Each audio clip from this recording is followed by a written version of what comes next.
세울 때부터 1290일을 지낼 것이요. 나에서 335일까지 이르는 그 사람을 보게 있으리라. 다같이 너는 가서 마지막을 기다리라. 이는 내가 평안히 쉬다가 끝나는 내 모습을 누릴 것이니라. 할렐루야. 아멘. 아멘. 이제 이 12장은 드디어 이제 예수님께서 이제 마지막 이제 한 일에 이제 70일에 중에 69일에까지는 이제 끝난 겁니다. 그리고 지금 우리는 어느 시대로 살고 있을까요?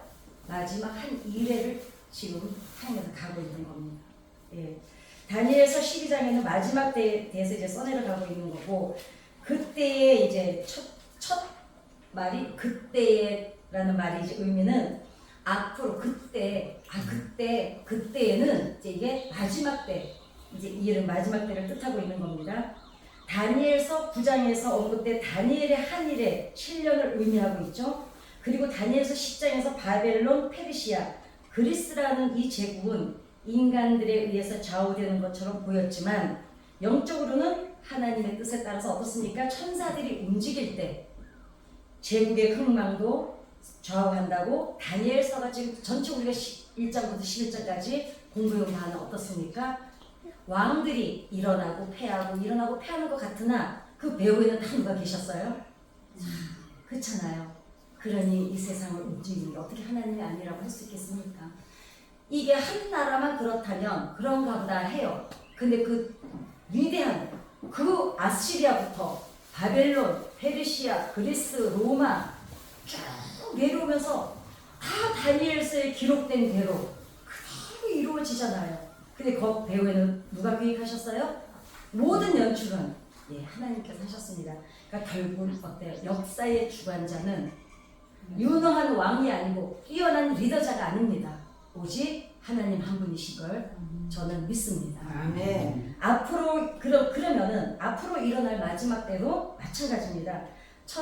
여기 보니까 뭐라 그래요? 천사 미가엘이 움직일 때 마지막 때 어때 그래요? 호연 큰 군주 미가엘이 일어날 것이요. 예, 미가엘이 움직일 때 이 세상에는 거대한 환란이 일어난다고 하는데 요한계시록과 거의 내용이 이제 12장 거의 요한계시록하고 이름에 상통합니다. 마지막 때에 일어날 환란에 대해서 주전 2세기 때는 이렇게 생각했어요. 마지막 때로 할 때 주전 2세기 때는 이제 그 예수님 오시기 전에 그때는 안티오쿠스 4세 또 박해를 하니까 이게 마지막 환란인가 보다. 그렇게 이제 생각을 유대인들은 박해를 받으면서 생각을 했겠죠. 그리고 주 70년 예수님을 가시고 난 뒤에는 또 누가 이제 이게 마지막 때라고 생각했을까요? 티투스 장군에 의해서 예루살렘이 완전히 멸망을 할 때 유대인들한테는 얼마나 그게 좀 마지막 환란의 시간이었잖아요. 그런데 어째요? 그러나 그것은 왜 실체가 아니었을까요? 자, 안티오쿠스에게 입에 담을 수 없는 그 모욕과 수치와 그 고통을 당하고, 그 다음에 로마에 의해서 완전히 산산조각이 나는데 그것도 실체는 아닌 거였어요. 왜 그럴까요? 이때는 뭐가 없어요? 심판도 없고 부활이 없죠. 그러니까 끝이 아니라는 거예요. 이때는 어때요? 그러면은 좀 문 닫아야 저도 공사. 네, 알겠습니다. 이때는 대환란. 이거는 그림자 되는 거예요. 이 정도는. 유대인들이 이 일을 겪을 때는 이보다 더한 일이 없을 거라고 생각을 했는데 하나님은 뭐라고 말씀하세요? 그림자일 뿐이다. 왜? 이거보다 이제는 대환란의 그림자에 불과하는 거예요. 그럼 이때도 견딜 수 없는 고난이었는데 마지막 때는 대체 어느 정도이고요? 그렇죠. 우리는 절대로 그 마지막 때 보면 안 됩니다. 아시죠? 1절에 그때라는 시간은 문맥상으로는 마지막 때를 뜻하지만 역사상 가장 큰 환란이 될 거라는 거예요. 안티오쿠스 때나 로마의 티투스 장군 때보다 정말 한 번도 보지 못한 그런 환란이 마지막 때 한 일회에 나타날 것이라는 거죠. 이 환란과 동시에 생명책이 어떻게 돼요? 생명책이 기록된 사람들이 구원을 받고 2절에 보면 부활이 일어난다고 기록이 되어 있죠. 얼마나 감사한데 그때에. 그러니까 보세요. 책의 네 백성 중 책에 기록된 사람들 여러분과 저는 그 환란을 보지 않는다는 거예요. 죽었던 자가 다 일어난다고 했죠. 마카비 전쟁이나 유대 전쟁이 일종의 환란이긴 했지만 마지막 때와 구별되는 이유는 그때는 구원이나 부활이 없었다는 것이고 마지막 때는 구원과 부활이 같이 일어난다는 거예요. 어떻게 돼요? 부활이 일어나면서 구원이 일어나는 거죠. 그게 아직은 안 일어났기 때문에 마지막 때는 아직 안 왔다는 겁니다. 앞으로 마지막 때에 안티오코스 4세나 로마 황제들처럼 박해를 하는 인물인 적그리스도가 나타나는 것이 마지막 한 일회에 발생할 이제 일이라고 합니다. 한 일회를 지금 남겨놓고, 그러니까 다니엘서가 쭉 지금 한 일회는 한때, 두때, 반때, 한 일회, 두 일회, 70일에 왔는데 69일에까지 이제 해결이 됐잖아요.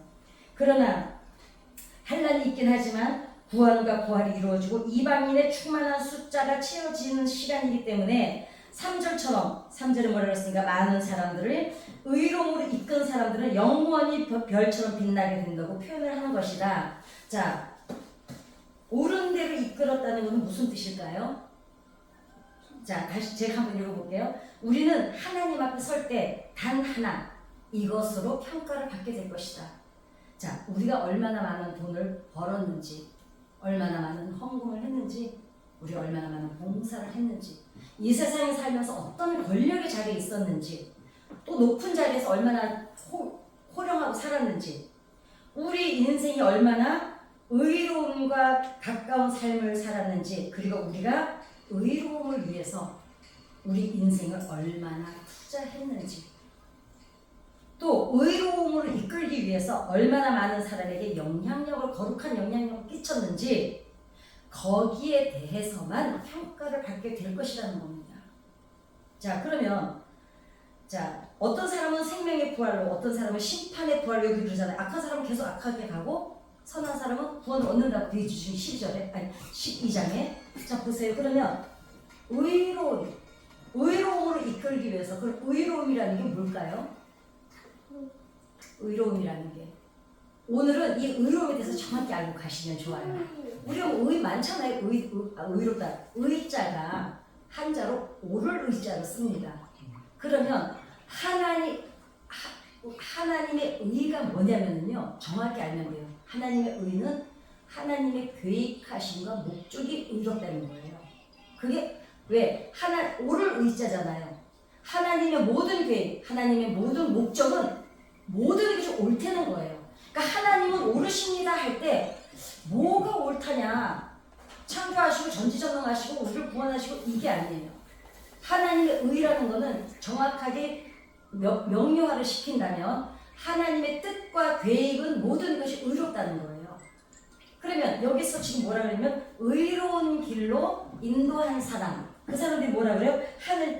옳은 대로라 그랬잖아요. 봐요. 자, 3절 읽어보겠습니다. 시작. 지혜 있는 자는 궁창의 빛과 같이 빛날 것이요 많은 사람을 옳은 대로 돌아오게 한 자는 별과 같이 영원토록 빛나리라. 그 옳은 게 뭐냐? 하나님의 계획과 목적을 전한 우리들. 그 하나님의 목적과 뜻을 사람들에게 전한 사람들. 전한 일. 그럼 그게 뭐예요? 하나님이 이 세상을 창조하신 목적은 우리를 사랑하시기 위해서. 심판이 목적이 아니었어요. 그죠? 그걸 분명히 알아야 돼요. 하나님 세상을 지으신 목적은 뭐 지옥 먼저 만들어 놓고 죽이기는 하고 요거 하나하나 다 까발려가지고 그냥 자루 재듯이 이거 하려고 하신 게 아니에요. 그냥 사랑하시려고 지으신 거예요. 세상도 우리도. 그렇기 때문에 이 목적을 전하는 거예요. 하나님의 그 옳은 뜻을. 그게 하나님의 의입니다. 예, 그러니까 우리가 왜냐면 너무 광범했거든요, 그동안은. 그러니까 하나님의 의를 행해야지. 뭘 해야지? 그 중에서 뭘 해야 되냐 이러는데 간단해요. 하나님의 계획과 목적. 창조를 왜 하셨어요?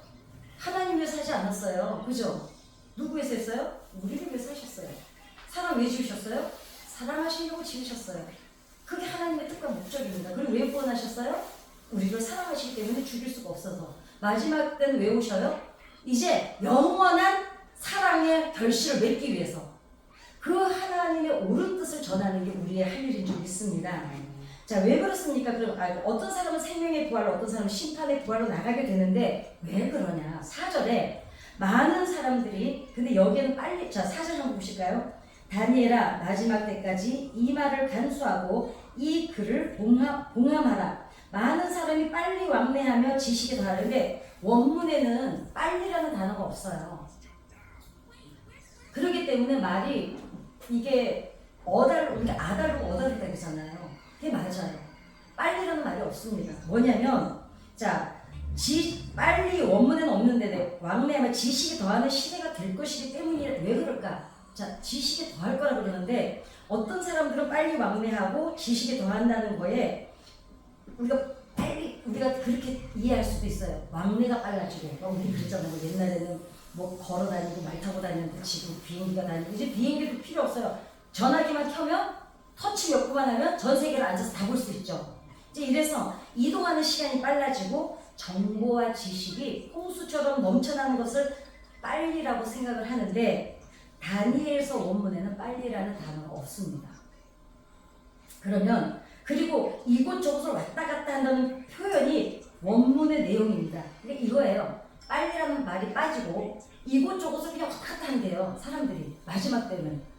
이게 무슨 뜻이냐면 지식을 얻기 위해서 이곳저곳을 다닌다는 말이 된다는 거예요.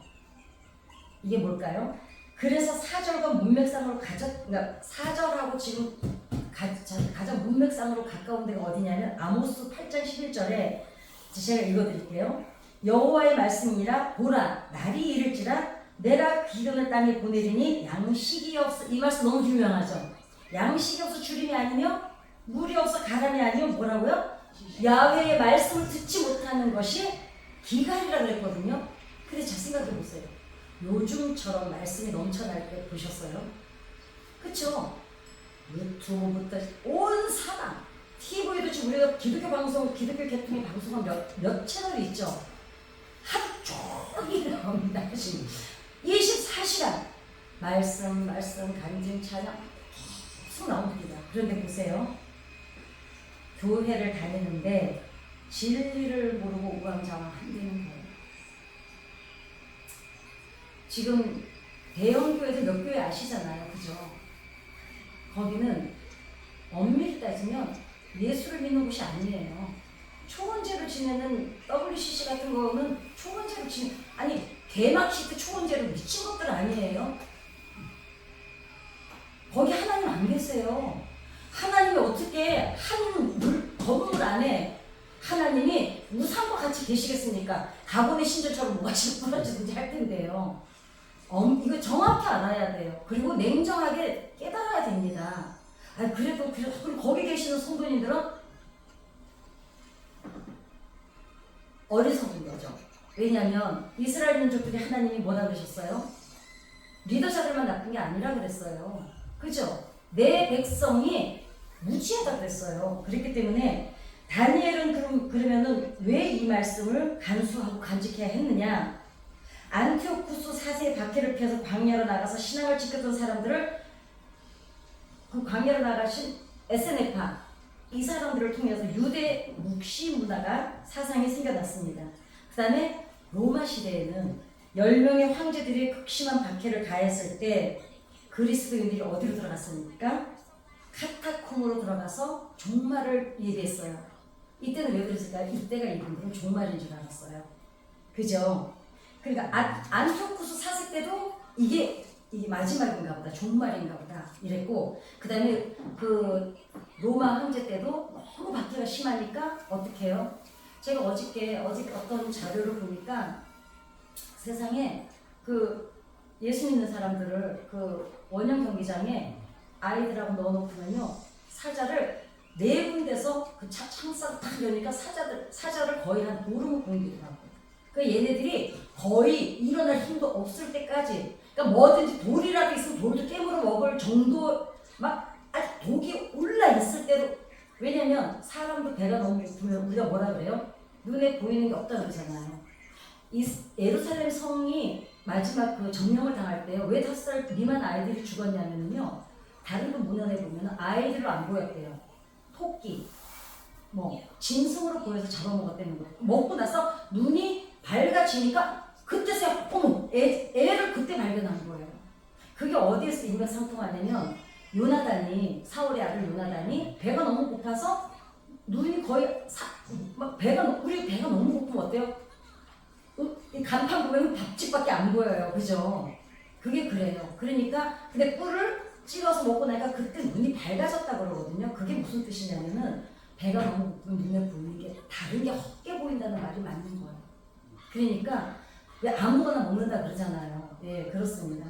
그래서 그 다음에 이 사람들 그때 종말을 기다렸습니다. 근데 그 다음에는 종교 개혁 시대 때는 어땠냐면은 프랑스의 개신교도를 가리켜서 위군의 교도들이라고 불렀는데 이때 프랑스 때 엄청나게 정말 박해가 심했습니다. 그때 이 사람들이 이때는 피해 심판이라고 그래가지고요. 그냥 이게 재판도 안 갔어요. 교회 다닌다 그러면 그냥 죽여도 누가 죽여도 상관이 없었어요. 그게 피해 심판이었거든요. 이 사람들이 그때 당하던 사람들은 미군노라고 했는데 이 사람 교도들이 어디로 들어가냐면 산속으로 들어가서 신앙을 지키면서 이 사람들이 그때 뭘 기다렸을까요? 이 사람들도 재림을 기다렸어요. 왜냐? 예수님이 가시면서 뭐라 그랬어요? 내가 곧 온다 그랬거든요.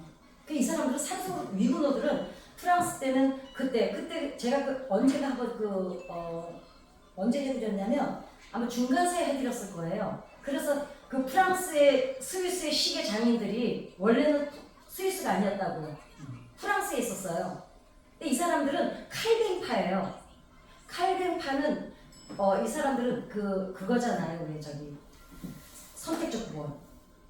그래서 이 사람들은 어떻게 믿었냐면 그러면 어떻게 우리가 구원을 받냐? 어떻게 구원받은 걸 아느냐? 자기가 맡은 일을 열심히 최선을 다하고 있는 게 이 세상에서 살면서 사명이라고 생각을 했어요.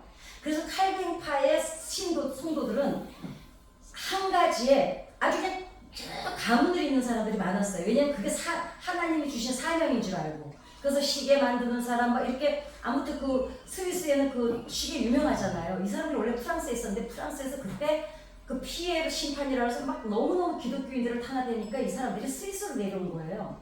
그래서 이 사람들이 스위스에서 자리를 잡아서 지금 시계가 스위스의 명품이 됐지만 원래 프랑스에 있던 칼빈파들입니다. 예, 이 얘기는 몇 가지가 길어지니까. 그 다음에 그래서 이제 지식을 더하려고 이곳저곳을 다니는 게 맞는 말이라는 거예요. 그러나 우리에게 중요한 것은 성경의 지식이 아니라 성경의 구조를 스스로 읽어서 하나님과 대면을 하는 것이다. 성경을 우리는 로마 시대의 지하교회 성도들이나 프랑스의 미군노들보다 압도적으로 많은 설교의 홍수와 성경 공부 콘텐츠 속에 우리는 지금 살아가고 있습니다. 그렇죠. 그렇지만 이렇게 지금 설교가 많고 이렇게 지금 홍수 속에 사는데 우리 신앙이 초대교회 성도들이나 프랑스의 박해받던 성도들보다 우리 신앙이 더 뛰어나다고는 말할 수가 없다는 거예요. 그때보다 말씀이 이렇게 풍성한데도 불구하고 왜 우리 신앙이 더 뛰어날 수 없는 이유가 있습니다. 유튜브의 설교, 심지어는 읽어주는 성경을 듣기만 해도 돼요. 요즘에 성경 다 읽어주는 거 다 있잖아요. 그 다음에 다운도 받을 수 있어요. 읽어주는 거요. 그런데 성경을 듣기만 할 수도 있고 성경의 뭐 핵심 정리 30분 10분 구약 완벽 정리 제 유튜브에 보니까 30분 구약 완벽 정리라는 것도 있더라고요. 이런 내용들을 보면서 우리는 성경을 읽었다고 착각을 할 때가 많다는 거예요. 그러나 완독을 안 할지라도 말씀은 어떻게 돼요? 내가 직접 읽고 강독을 하라 그러죠. 말씀을 읽고 그 뜻을 다 찾아보는 거. 그 배경이 왜 쓰여졌는지 그것까지 다 한번 알아보는 게 강독이라고 그러는데 그러나 성경을 읽어내는 것은 다른 영역입니다. 우리가 스스로 성경을 읽으면서 하나님을 대면하는 시간이 없다면 영적인 무력감에 빠지게 되는 것은 본인들이 더 잘 알고 있다는 거죠. 성경 지식이 우리의 삶으로 되지 않으면 죽은 믿음일 때가 너무 많습니다. 네, 이거는 우리가 정말 진지하게 생각해야 될 줄 믿습니다.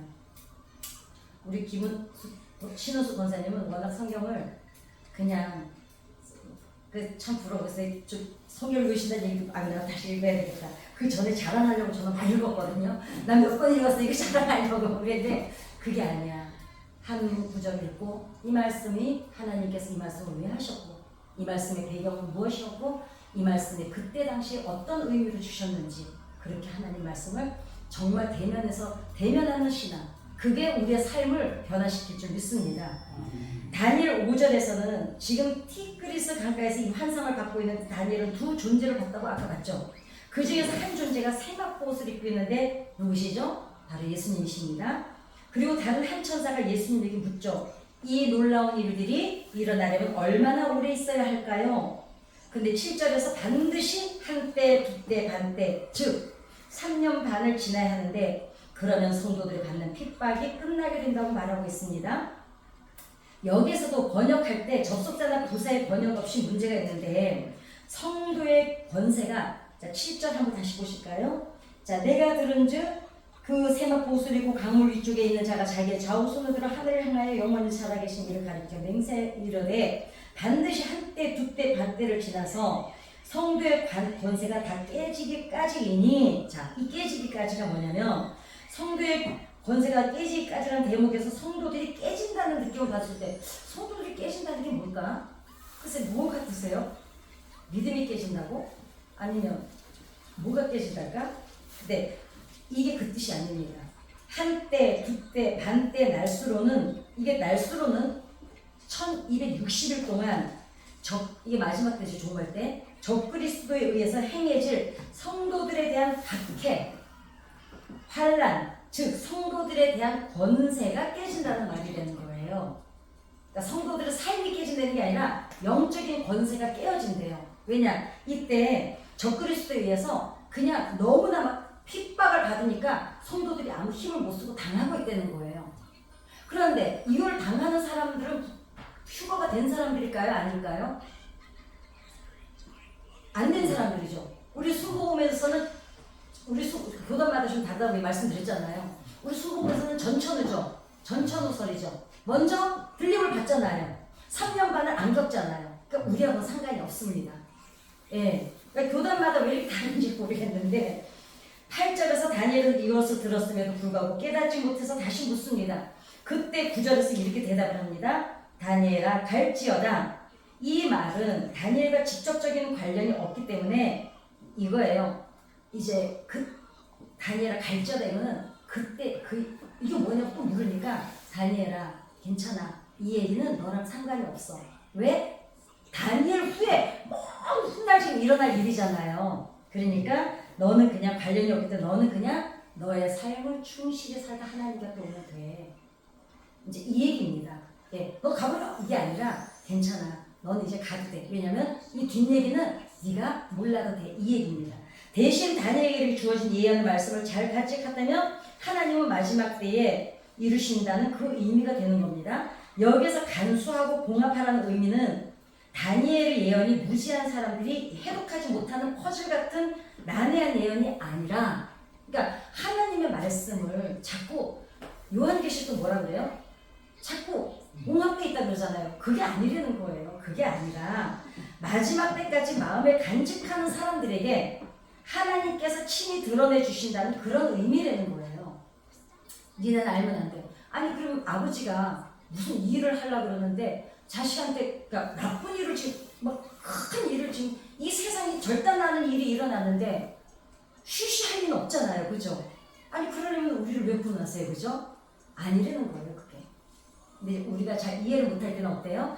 이제 미가엘, 다니엘도 어때요? 보면 예, 당대의 최고의 정말 다니엘은 지금 예언을 얼마나 많이 받았어요. 그죠? 그런데도 어떻게 해요? 이해를 못합니다. 그러니까 하나님께 물어보죠. 그러니까 하나님께서는 그 의미를 다니엘에게 풀어주십니다. 그죠? 하나님의 말씀은 지식을 쌓아야 이해가 되는 게 아닙니다. 어때요? 우리가 이 말씀을 예전에 저희 동네에요. 할머니 한 분이 자기 이름도 언년이라는 할머니 계셨거든요. 근데 교회를 나오시기 시작하셨어요. 우리 엄마가 전도를 해가지고요. 근데 할머니가요.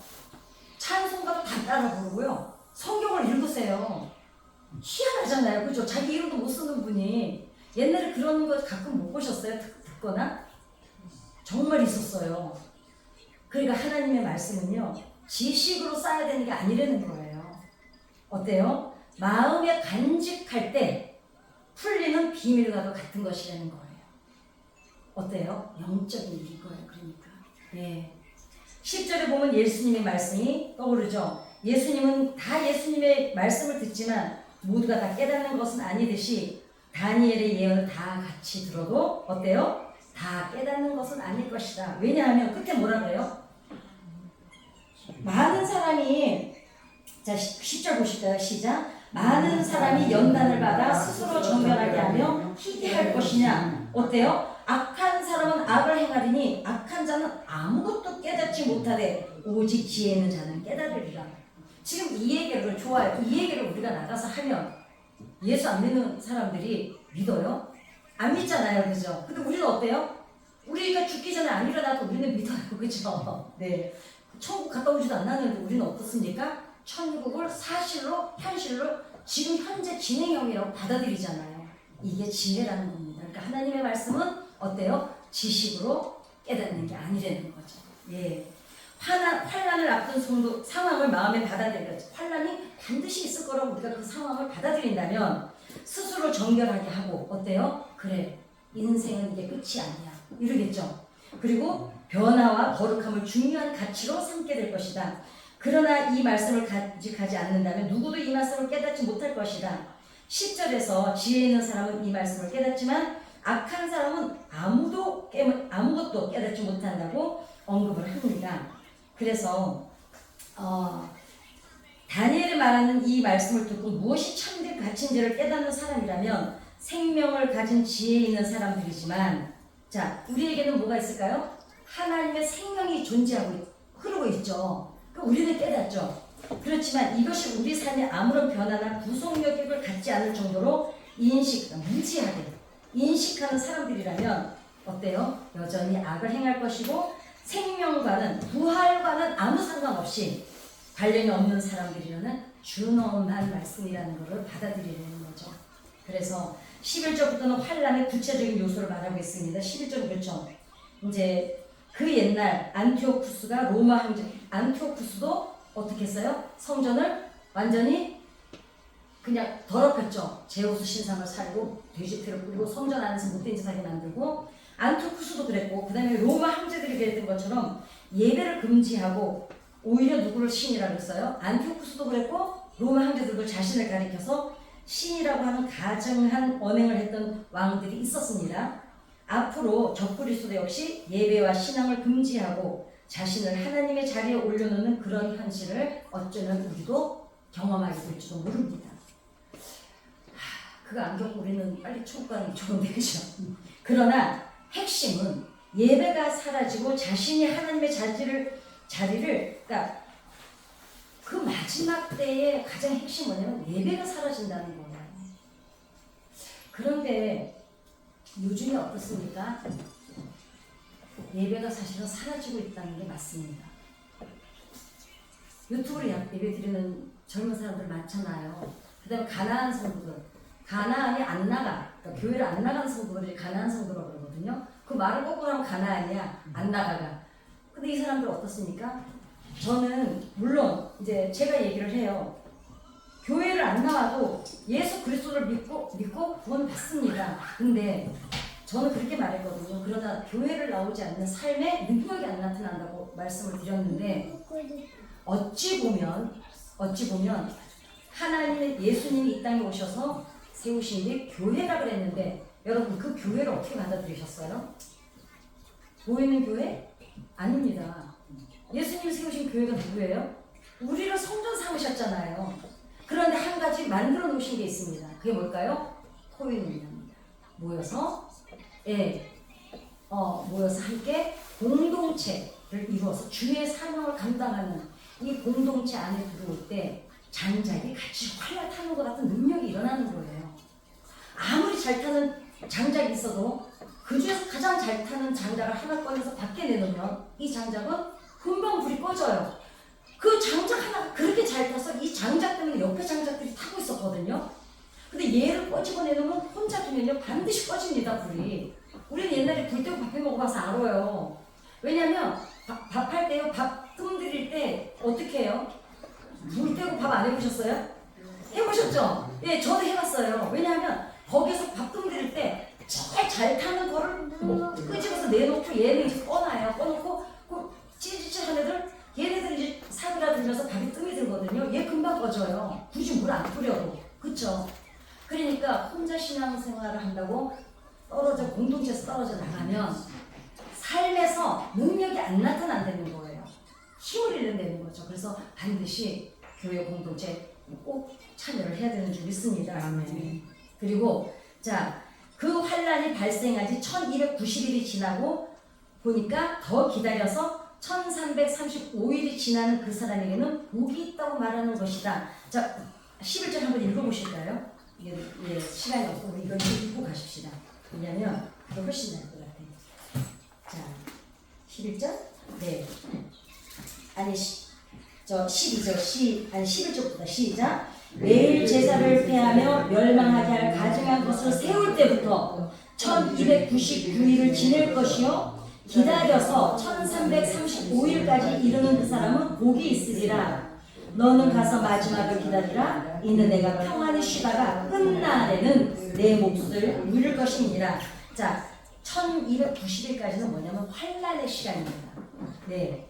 그 다음에 요한계시록에 그다음 1335일이 지나는 그 사람에는 복이 있다고 여기서 지금 방금 읽었는데, 자, 근데 요한계시록에서는 1260일을 3년 반이라고 했거든요. 그러면 다니엘의 1290일은 뭐냐 이거죠. 자, 이제 설명을 해드릴게요.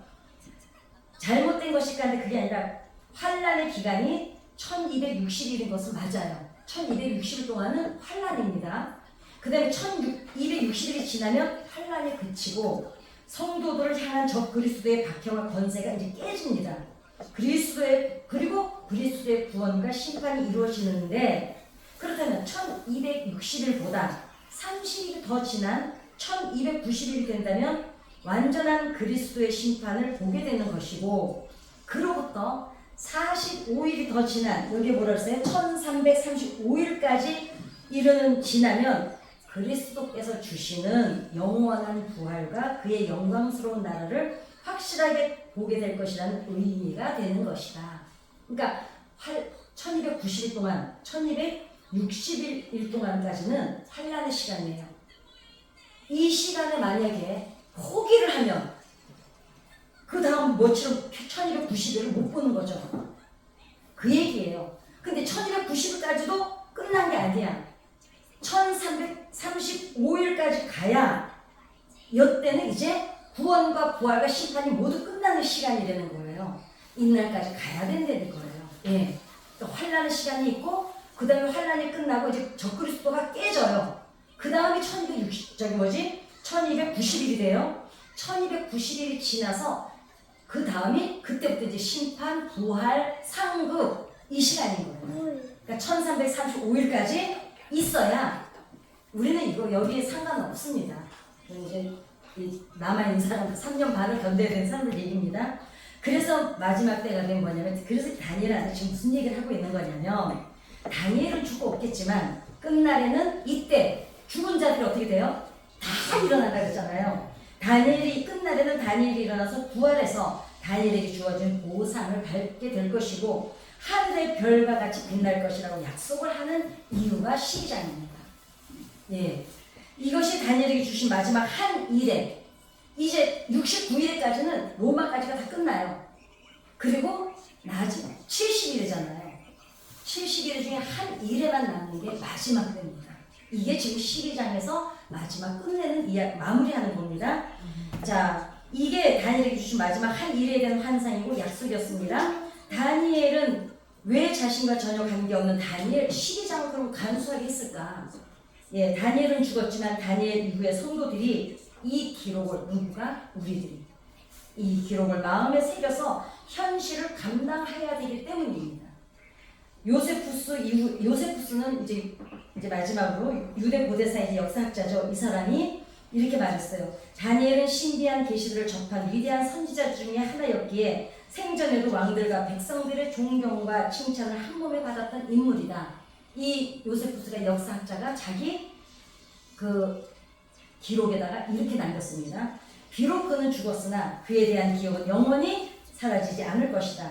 그가 직접 써서 후대에 남긴 책이 오늘날까지 우리에게 읽혀지고 있기 때문이다. 아멘.